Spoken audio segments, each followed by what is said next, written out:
ಸುಮಾರು 1226 ಮೀಟರ್ ಎತ್ತರವಿರುವ ಬೆಟ್ಟವು ದಟ್ಟವಾದ ಅರಣ್ಯ ಪ್ರದೇಶದಿಂದ ಸುತ್ತುವರೆದಿದ್ದು ಕಡಿದಾದ ಬಂಡೆ ಸಾಲುಗಳನ್ನು ಹೊಂದಿದೆ.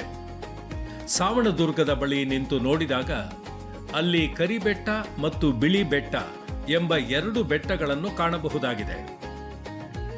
ಈ ದುರ್ಗಮ ಬೆಟ್ಟದ ಪಾದದಲ್ಲಿ ಲಕ್ಷ್ಮೀ ನರಸಿಂಹಸ್ವಾಮಿ ಹಾಗೂ ವೀರಭದ್ರ ಸ್ವಾಮಿಯ 2 ಐತಿಹಾಸಿಕ ದೇವಾಲಯಗಳಿದ್ದು, ಬೆಟ್ಟ ಹತ್ತಲು ಬಂದ ಪ್ರವಾಸಿಗರು ಸಾಮಾನ್ಯವಾಗಿ ಇಲ್ಲಿಗೆ ಭೇಟಿ ನೀಡಿ ದೇವರ ದರ್ಶನ ಪಡೆದು ಬೆಟ್ಟ ಹತ್ತುವ ಸಾಹಸಕ್ಕೆ ಮುಂದಾಗುತ್ತಾರೆ.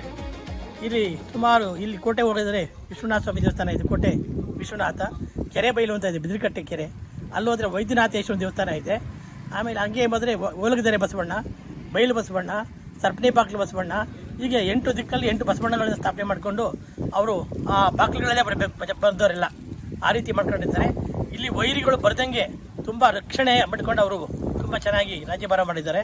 ಈ ಕರಿಬೆಟ್ಟ ಅಂತ ಹೇಳ್ತೀವಿ, ಇಲ್ಲಿ 7 ಬಾಗಿಲಿದೆ ಮೇಲ್ಗಡೆಗೆ. 1 2 3 4 5 7 ಬಾಗಿಲು. 7 ಬಾಗಿಲು ತುಂಬ ಒಳ್ಳೆ ತುಂಬ ಚೆನ್ನಾಗಿದೆ. ಆ ಬಾಗಿಲಲ್ಲೇ ಜನ ಹೋಗಬೇಕು.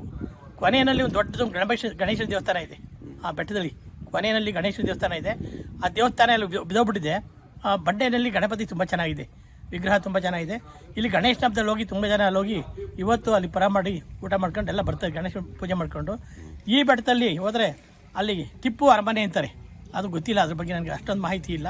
ಆದರೆ ಅದು ಮೂಲ 2-3 ಮಂಟಪಗಳಿದ್ದಾವೆ, ದೊಡ್ಡ ದೊಡ್ಡ ಮಂಟಪ. ಅಲ್ಲಿ ಸೊಣೆಗಳಿದ್ದಾವೆ, ನೀರು ತುಂಬ ಅನುಕೂಲ ಇದೆ. ಹಂಗೆ ಅಲ್ಲೋದ್ರೆ ದೊಡ್ಡ ಬಸವಣ್ಣ ಇದೆ, ಕುಂಬಿ ಬಸವಣ್ಣ ಅಂತ ಹೇಳ್ತಾರೆ, ತುಂಬ ಅತ್ಯುತ್ತಮವಾದ ಬಸವಣ್ಣ. ಅದೆಲ್ಲ ಅವರು ದೈವ ಸಂಭೂತರು ಅಂತ ಕಾಣುತ್ತೆ. ಆ ರೀತಿಯಲ್ಲಿ ಅಲ್ಲೊಂದು ಮಂಟಪ ಗೊತ್ತಿಲ್ಲ ಇಲ್ಲಿ ಕಲ್ತಗೊಂಡೋದ್ರು ಅಂತ. ಅಲ್ಲಿ ಕಲ್ತಗೊಂಡೋಗಿ ಅಲ್ಲಿ ದೊಡ್ಡ ದೇವಸ್ಥಾನ ಕಟ್ಟಿದ್ದಾರೆ. ಪಕ್ಕದಲ್ಲೇ ಆಂಜನೇಯ ಸ್ವಾಮಿ ದೇವಸ್ಥಾನ ಇದೆ. ಅಲ್ಲಿ ಅದು ಮಂಟಪದಲ್ಲಿ ಬಂಡೆಯಲ್ಲಿದೆ. ಆ ರೀತಿಯಲ್ಲಿ ಇಲ್ಲಿ ಸುಮಾರು ಕ್ಷೇತ್ರ, ಪುಣ್ಯಕ್ಷೇತ್ರ ಅಂತ ಇದನ್ನು ಕರೀತಾರೆ. ಆಮೇಲೆ ಇದನ್ನು ನಾವು ಶಿವ ದೇವಭೂಮಿ ಅಂತಲೂ ಕರೀತಾರೆ ಇದನ್ನು. ಇಲ್ಲಿ ಹೆಚ್ಚು ಜನ ಈ ಸಾಮ್ರಾಜ್ಯವನ್ನು ಆಳಿ ಕೊನೆಯಲ್ಲಿ ಈ ಊರು ಈಗ ಮತ್ತೆ ಪುನರಾರಂಭ ಆಗ್ತಾಯಿದೆ. ಇದು ಸಾವಂದುರ್ಗದ ವೀರಭದ್ರ ಲಕ್ಷ್ಮೀ ನರಸಿಂಹಸ್ವಾಮಿ ದೇವಸ್ಥಾನ ಮುಂದೆ ಇದೆ. ಲಕ್ಷ್ಮೀ ನರಸಿಂಹಸ್ವಾಮಿ ಉದ್ಭವ ನರಸಿಂಹಸ್ವಾಮಿ ಅಂತಾರೆ ಅದನ್ನು.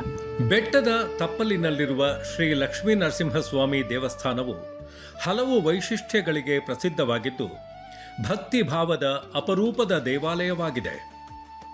ಇಲ್ಲಿನ ಲಕ್ಷ್ಮೀ ನರಸಿಂಹಸ್ವಾಮಿ ಬಂಡೆಯಲ್ಲಿ ಸ್ವಯಂಭೂ ಮೂರ್ತಿಯಾಗಿದ್ದು ಈ ದೇವರ ವಿಗ್ರಹ ಉಸಿರಾಡುತ್ತದೆ ಎಂಬ ನಂಬಿಕೆ ಇದೆ.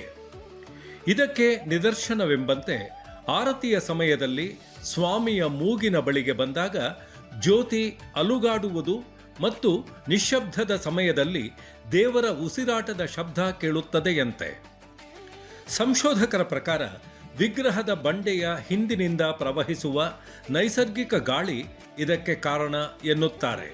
ಒಟ್ಟಿನಲ್ಲಿ ಒಂದು ಶಕ್ತಿಯ ನೆಲೆಯಾಗಿಯೂ ಲಕ್ಷ್ಮೀ ನರಸಿಂಹ ದೇವಾಲಯ ಪ್ರಸಿದ್ಧಿಯಾಗಿರುವುದು ಅಕ್ಷರಶಃ ಸತ್ಯವಾಗಿದೆ.